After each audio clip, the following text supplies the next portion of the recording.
Ake ngibingelele mbuke lapha ekhaya igama ngomzothule ngokashembe isibongo mafafuke njengedangabani samba nesamba inkosi angalela maqedo lala bafozane kunokwaje izikhundla khundla othi mawuvimba ngala uthi kusungale ngumkhovu oyiphayo ngomadakeni oyishasa nketela ngiyabingelela kamela hlelo uphila kanjani kanti ke ngino professor uDlamini namhlanje kuningi okuhamba kuze kusibeke noma okuhamba khambe kusibeke kuprofessor uDlamini ngezathu ezithile ngoba sifunda okuningi namhlanje siyahlahla sikhuluma ngomhlahlo sikhuluma ngesibuko uprofessor Dlamini unasi isibuko uyasebenzisa kodwa uyayicela ichallenge kubantu abaningi ekutheni ukuthi umhlahlo ungakhishwa ngendlela ngoba umhlahlo uyaxabanisa uqhatha imndeni professor uphinde umhlahlo ube inkinga yokuthi ke uma kuya ngokuthi usulibizile igama lomuntu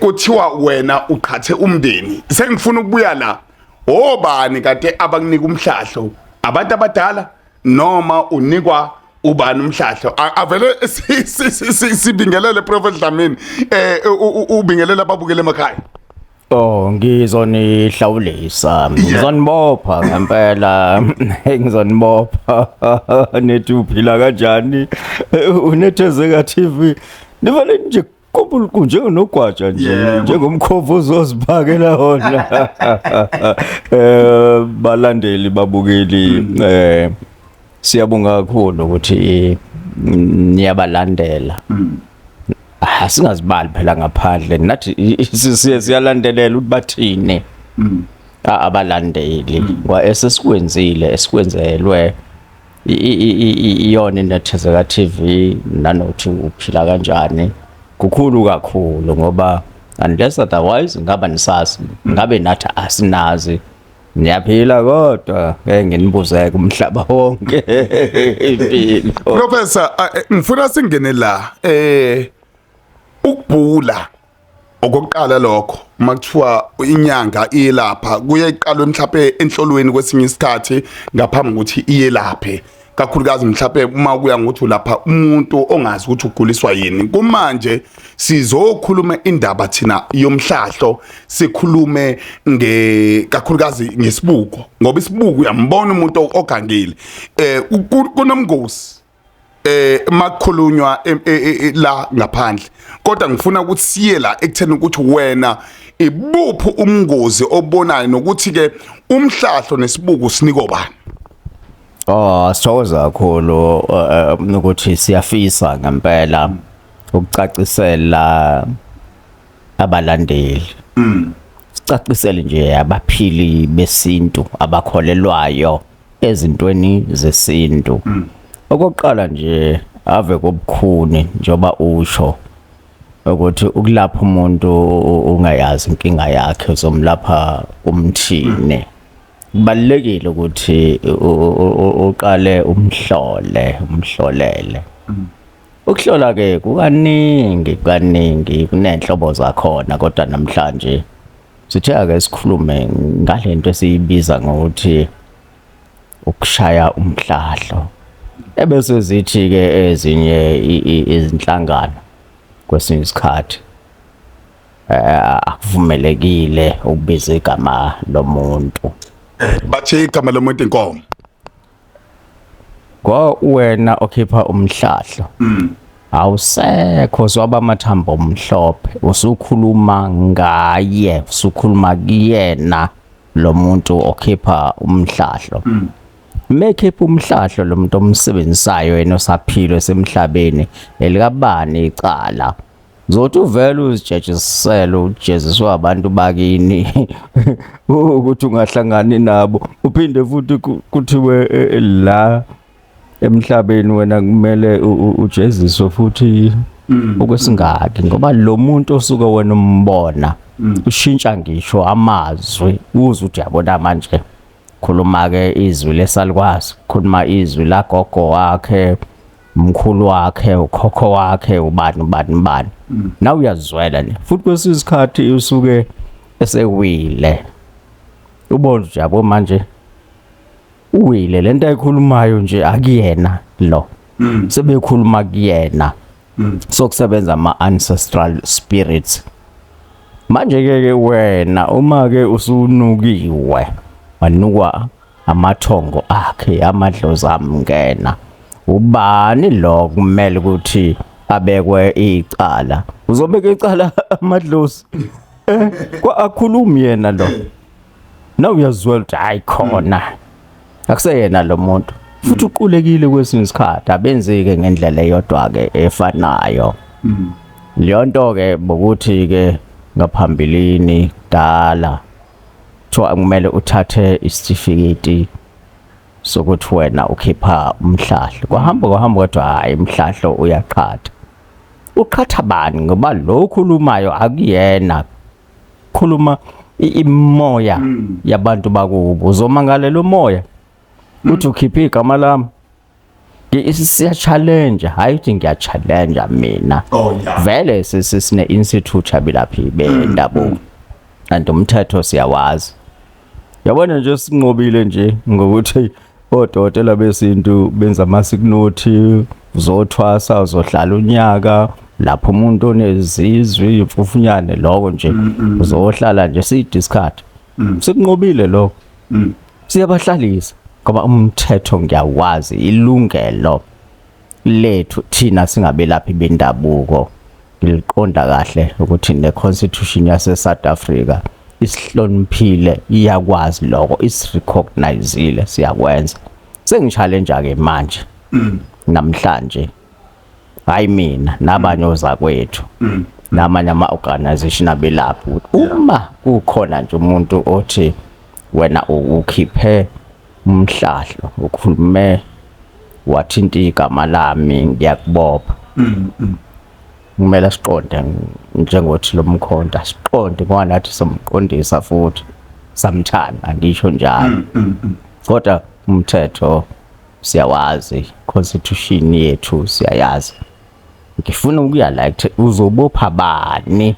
Uzobopha lo muntu ade wile engaboni lutho, ekhuluma ngamazwi okhokho bakhe? Asidluleke-ke koko mhlahla ukukhipha umhlahla. Asingene kusibuko. Yeah. Loku kwesibuko, abanye abathi isibuko ave sinamanga, sikubonisa izinto ezingekho zodwa. Angivumi, angiphiki. Kodwa nginobufakazi futhi nginabantu ofakazi ukuthi umuntu wakithi asingazi ukuthi ubulewe ubani, kodwa namhlanje siyazi ukuthi wabulawa ubani. Ngisho ungambela umbele ehlathini noma emobeni, mhlambe kuphela 6 months noma ngamfaka edamini lamanzi, kodwa isibuko kwasifusa abantu bakini asebashona bakhulume nawe, ubabone ngamehlo, amehlo bathi usi ubabone ngosi.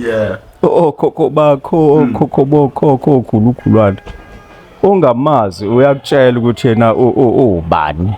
Hayi mina ngumkhulu wakho ubani, ozalo ubani, ubani ezalo ubani, ubani ezalo ubani. Bese bethi isibuko sinamanga. Ukhona umuntu onamanga ongakulandisa umlando wakini. Uthi wena uzalo sibanibani, usibanibani, uzalo ubani, ubani uzalo ubani, ubani uzalo sibanibani. Aphinde futhi akhombe ukuthi yabona lezi impukane ngiyalinganisa lezi ezibhuza lapha ya lapha zokuphela 6 months lo munyaka uyafuna waziwa wena ukuthi washonaphi waphelelapha. Bazowasebenza abantu bakini, wena wabulawa usibanibani wasibanibani.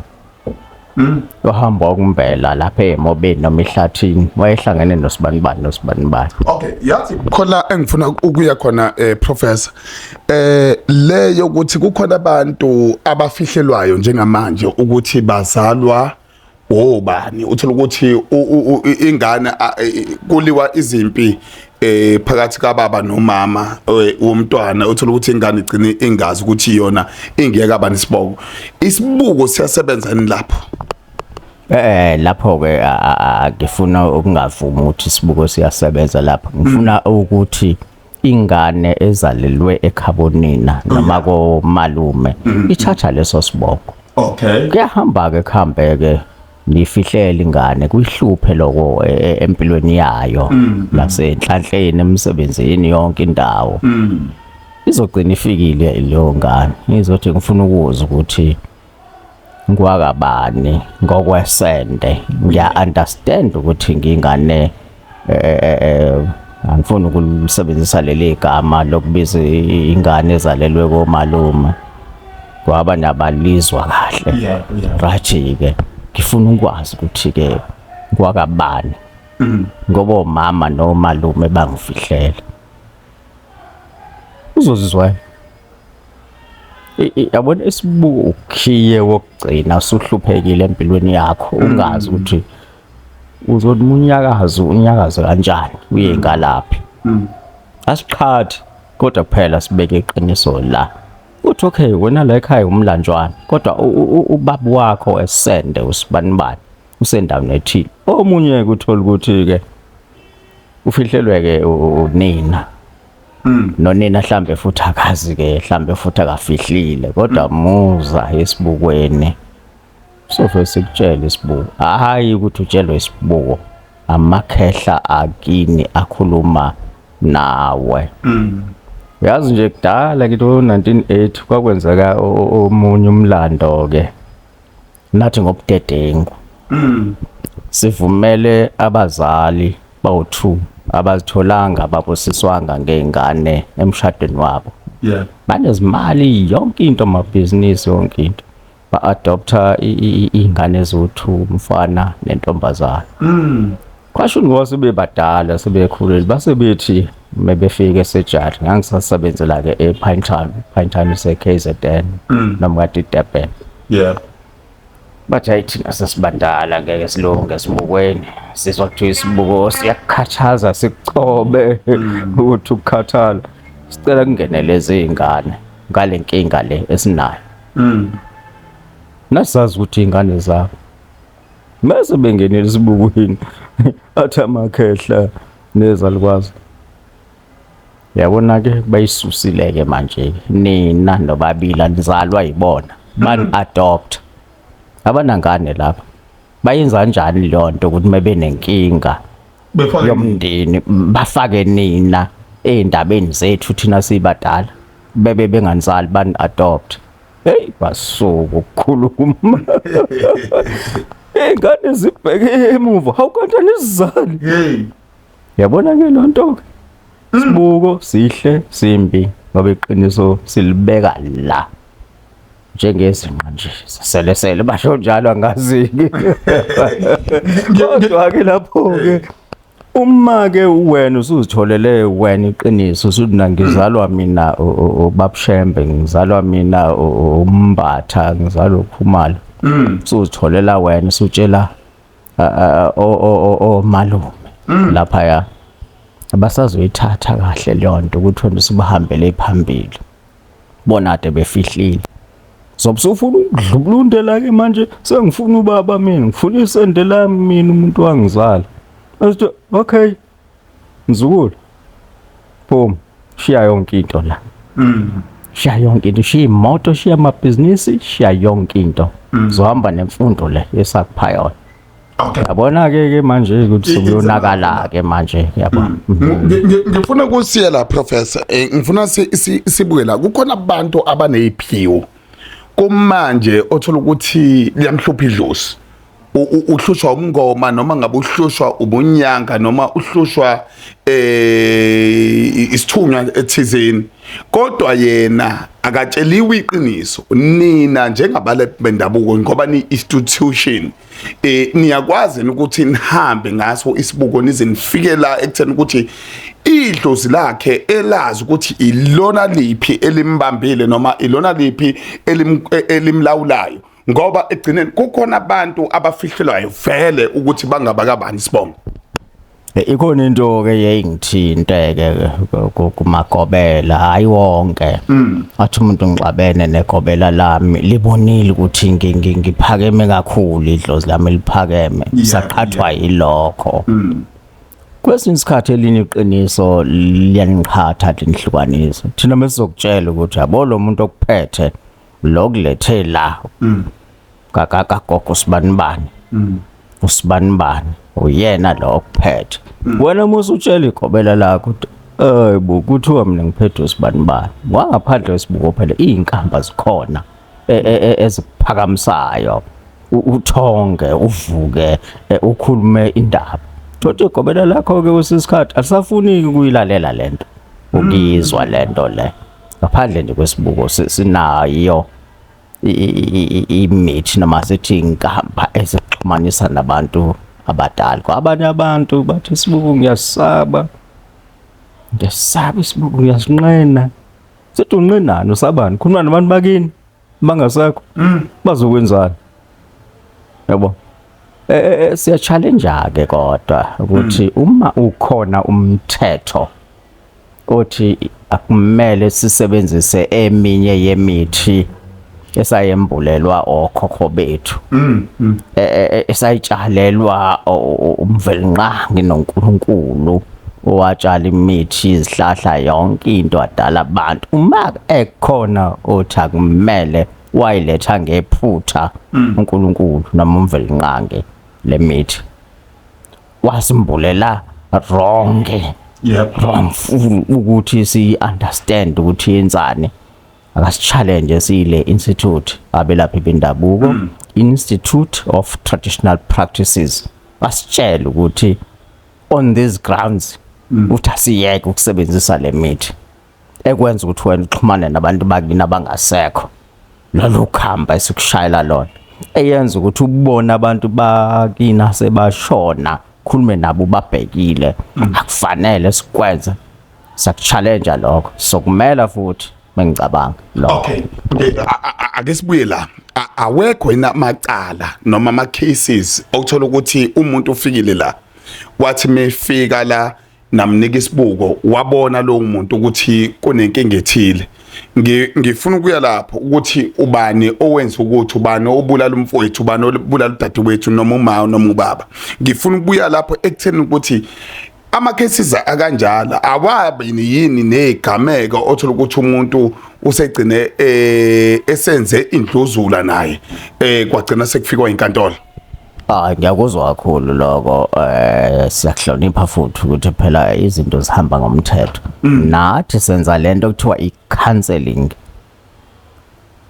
siyakutshela ukuthi uyabona musubonile zonke inkinga zakho musukuthatha intambo uzibulale musukuthatha isibhamu uyobulala umuntu buya uze kuthina ngilinganise nje ngomunye ubaba ngeke ngisho ukuthi wangalapha okay ngeke ngisisho isibongo wangapha ngako Botazili lapho Ntshongweni mengicabanga dala ngithi kwaku 1980 bani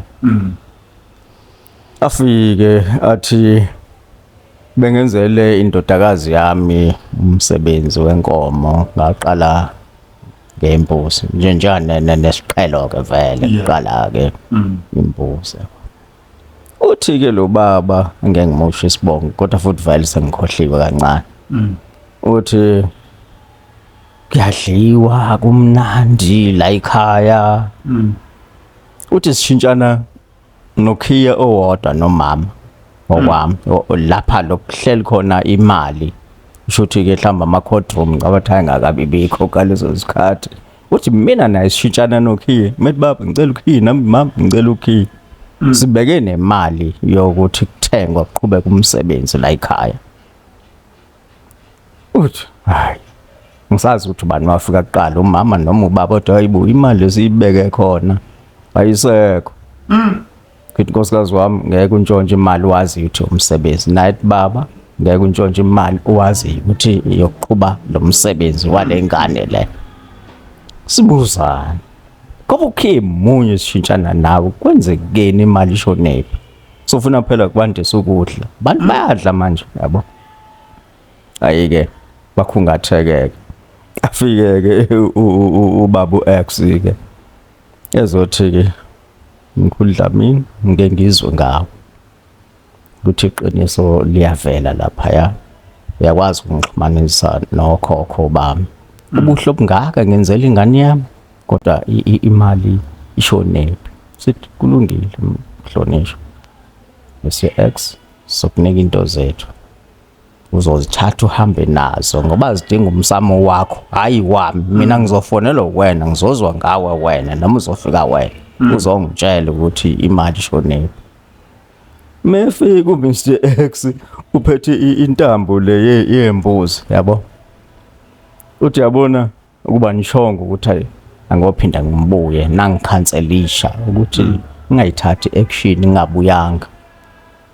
Ingako nje ngiphethe le ntambo ngiyoxolisa kule ndodakazi yami. Iyaze ahambe emhlabeni ingayidli inyama yento enyawo 4 igcina ngeenkukhu.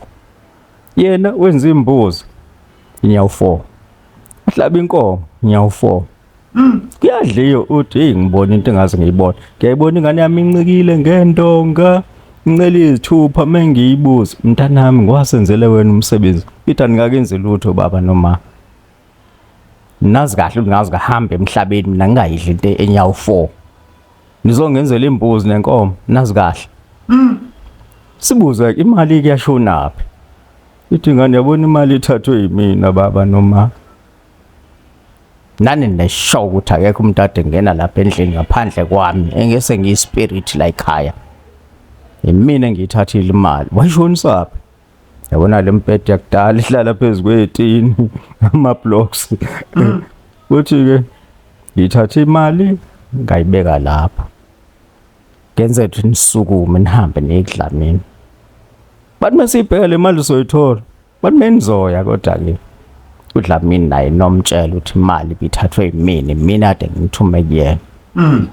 Bawuphamisa umbhede bafaka isandla esitinini babuya nayo imali. Ngisho ukuthi siyakwazi ukuxhumanisa abantu abaphilayo nabangasekho. Yi real story la. Yazi la engifuna ukubuya khona ngoba uchaza professor uchaza kahle. Umuntu ongasekho uyakwazi ukuthatha into noma umoya nje uyakwazi ukuthatha into ebeke somewhere ulise ngamabomu. Ulise nje ngamabomu uyogula uyozusukume. Uzosukume kwesisikhathi uthi ade uqeda ukwenza umsebenzi ade uhlabile kumnandi kunje ya afele bakufake wenkulu inkinga le ungabi yini bafuna ukuzwa wena usukuma bakubona. Uthola ukuthi wena uhlabele mhlambe wenza umsebenzi wababa nomama. Kodwa umkhulu nogogo awukazi ukubenzela. Okhokho ke okhulu sungasesona isikweli sokubapha izithebe subajabulisa. Kodwa indaba iqapheleni lapha ya. Uthi usufikile yini kugogo nomkhulu. Ngeke mina ngimdala sengiwumkhulu mina sengiwukhokho kunengane zethu khokho mina. Ngizozwa ngomzukulu wami athi ngiyakumema khokho nazi isithebe ozodla. Hayi ngizokuchitha izithebe lapha. Engingene leyo ke. Yebo. Landelani nilandelele inhlonipho yomsamo, inhlonipho yabaphansi. Mina mengishisa impepho nje. Ubaba nomama abasekho.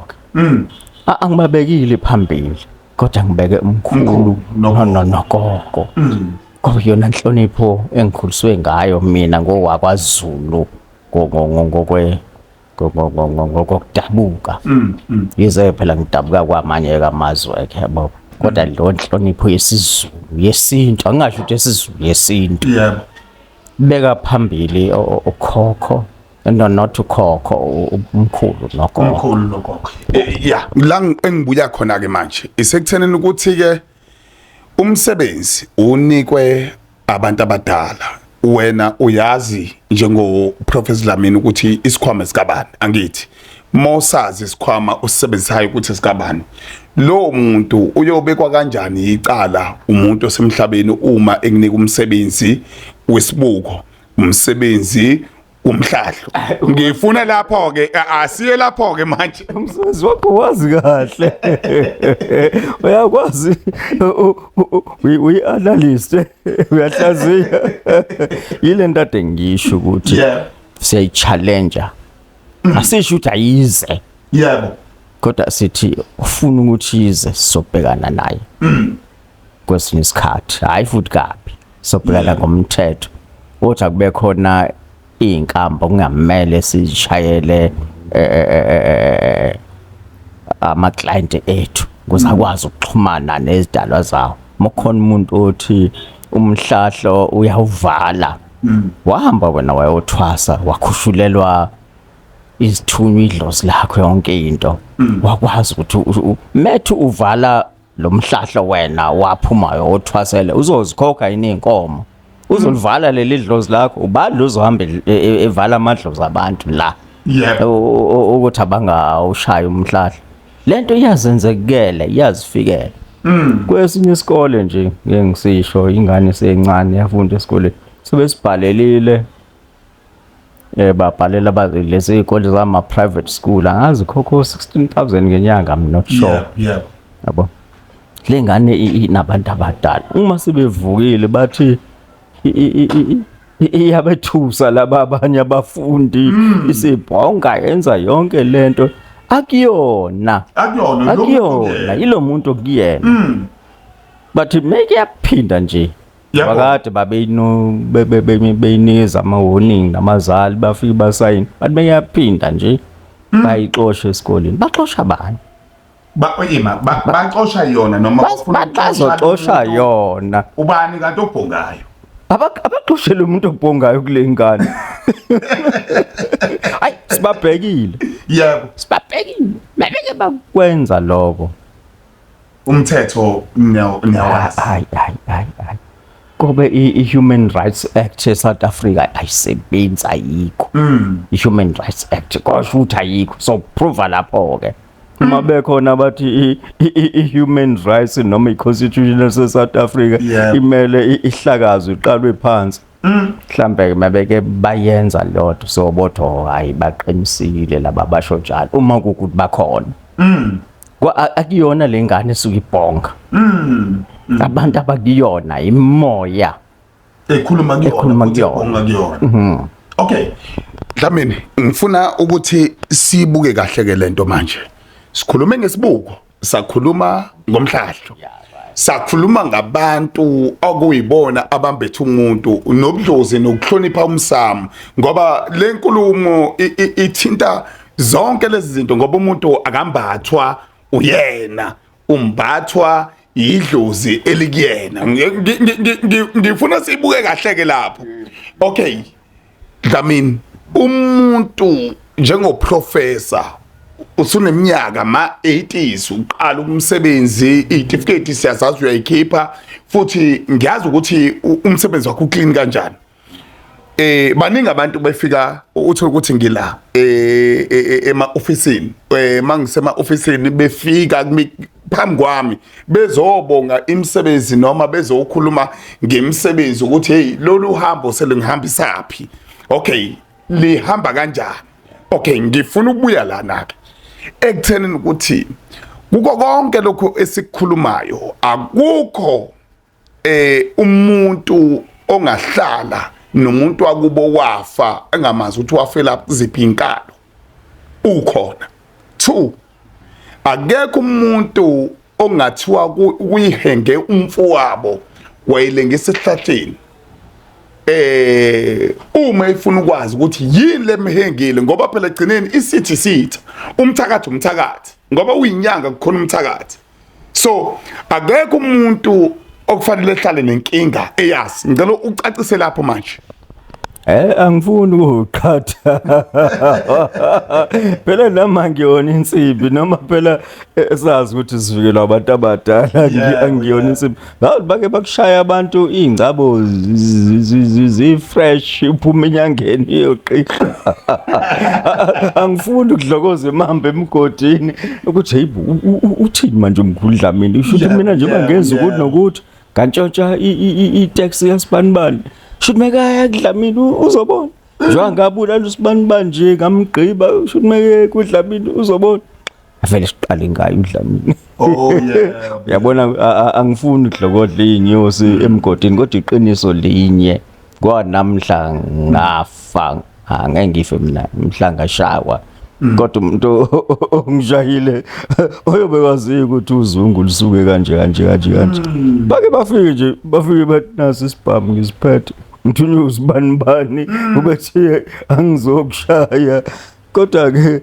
one day is one day kunanombani abantu as-understandane nabo uma sesikwenzela i-counseling ukuthi wena ngoba usuyazi ukuthi indaba iqala la igcina la buya kuthina musu ukuhamba yo act buya kuthina buya kuthina ima akabuye kunini nje thathe lento nje kube kuphela uzobona ukuthi uzoba njani yazi khona nemithi eyenza ukuthi umuntu mekwakhela uzungu imishaya ingakafiki imithi ke leyo kanti futhi munedlozi elikhulumayo ngeke ngisho njenganami munedlozi elikhulumayo abantu bebekwakhela uzungu hey bajikelana bonke ngazothi bebobamba imali bebeshaya imoto yemali ukuthi ubani ofeqala kuzosala abantu imithi njalo esiyisebenzisa sinayo ekushayela izitha zakho zingakafiki kuwena asikungene kwi-challenge i-challenge ithini ithi challenge umuntu othi ningayisebenzisi ihlahla ezithile akasondele kuProfessor uDlamini challenge ukuthi kungani kuthiwa ningayisebenzisi lezo ihlahla ngoba phela ngeke ngibe nesitha ngingazi ukuthi nginesitha fanele mina ngazi ukuthi nginesitha ukuze ngazi ukuthi indlela yami ihamba phi siye la futhi esibukweni uma uneyinkinga ezithile zesibuko bengafika kuwena mabefuna umhlahlo wangempela la utshela khona idlozi lakho abeze kuProfessor siyakunika nje siyakunika hayi mina sengibongile ngokwami nesikhathi senu omunye wenu uyangisayinila lapho ukuthi hayi sesidonse kakhulu kodwa nazi izinto nanga amabhena anawo wonke umlando wethu ukuthi hayi sisuka kude nokho edlozini akekho umuntu omdala nomncane yazi khona abantu abanolwazi ngaphezulu kwami njengoba nibona nje izithombe zezinyanga lapha yana uze uthi hayi yakala kilulu umuntu ufunda zafe nakuba nathi sifundisa phela ukufundisa umuntu ubone uthi hayi yabona ke ngathi ufundile ngifundisa ingqondo endala ke la baphela siyafundisa nali nje iclass la njengoba nisibona silana nje liyalungiswa kahle hayi akekho umuntu omdala nomncane omkhulu omncane edlozini amadlozi ethu vele awalingani abanga nje ingane no 9 years ifunda kwesinye sezikole ngangiyise nje emanzini ngayifaka yathi awu baba Dlamini khona into engithintayo le enyaweni ngithi ayikhululeka relax uthi lento itifitifini yehlisa umoya hayi ngifake sanyema isiphuma nayo yaphuma namakhandlela awu2 amhlophe wathi ngenhlanhla nabazali bayo babekhona hayi ukuthi kwaphela ise under supervision ise under bathi yini isabhekiwe ayikho into kumele ngiyenze abazali bayo bengekho futhi into engiyenzayo mina ngisuke ngiyilalela ukuthi kuthiwani angenzi seni lengane ngoba abafuni yothwasa umsebenzi abawuthwese mina lo ukuthi angibaqhubezele lengane ngaya futhi nasesikoleni badlala ifunda khona bathi othisha no lento noma singayijwayele kodwa siya-understand singabantu abaphila isintu lengane lena siyabothi inesiphiwo esithile uyabona ukuthi abantu siyabakhanselisha ngisho ezikoleni siyaya sifika ngqo sokhuluma namaphathi besikolo othisha kanjalo lapho unenkinga khona kuthiwa khona ingane yakho isesikoleni ihlukumezekile ngenxa yemoya yamadlozi sithinte unje 0799 194 994 with Professor Dlamini abelaphi bendabuko Institute of Traditional Practices sifika qathatha nalapho kuthiwa abasebenzi banqatshelwe izincwadi zamasignothi umqasho othile sithinte siyafika ka Labour, safika ka CCMA, siqala ka CCMA size ka Labour. Goqa professor inamba imininingwane nitholakala kephi nisebenze laphi? Lapho sathola la khona phanya Broad Street, iDurban KZN leyo. Khona isitolo esidayisa uniform yengane zasikole sidume ngokuthi Get Education Moving, abantu banqamulela bathi uJam School we. Ibhilidi esikulona nje ingcikene noJam. Hayi kodwa ke hayi muze kabe hayi ubheke ingozi ukuthi uzificela isalwazi esidala nje noma uficele i-orange. Ngiyancokola abaqhubeke banilandele enhlelweni zenu, benze yonke lento enisho. Angazi ukusubscribe kwezinjani. Kumnandi kuyahlaleka nani. Ngiyaphila. Into yokuphila Asithokoze ku 0799 194 994. Hayi asikhale nje ku Nethezeka TV, phila kanjani yonke lonto ke nama testimonies sokuthi mhlambe ke ngelinye ilanga ningasizumiki ngelinye ilanga. So niqoqela bogcwala la bonke abathu yabona mina hayi ngiyamvuma ukhokho uDlamini njengoba kukhokho. Asithokoze kakhulu, kakhulu abaphila abantu kodwa uthatha lento stop nonsense. Hlale kahle baba nomama, ningadivorce. Stop divorce, stop nonsense. Kunjalo mbuke lapha ekhaya, sibonga kakhulu Professor Dlamini ade sikhuluma sincukule naye namhlanje. Yabona ke siyazuma thina masifika kulama office, kodwa ke okubalekile ukuthi suke sithunywa yiba abantu futhi sebeshilo ukuthi kuyena umuntu kwenzakaleni. Bas inbox abantu bangena ku Facebook, bangena lapha na ku YouTube, bekwazi futhi nokungena lapha ku TikTok bayasithola na kanjani. I-email kwahlalanethezeka@gmail.com. Igama lami ngumzothule ngokashembe Sibongo. Mafavuka njengedanga abanisa bunkosi ngalala maqedwe labafazane. Kunokho nje isikhundla khudla uthi mawuvimba ngala uthi usungale umkhovo oyiphayo umadakeni oyishasa nkintela ayiphindi ibonane. Yipa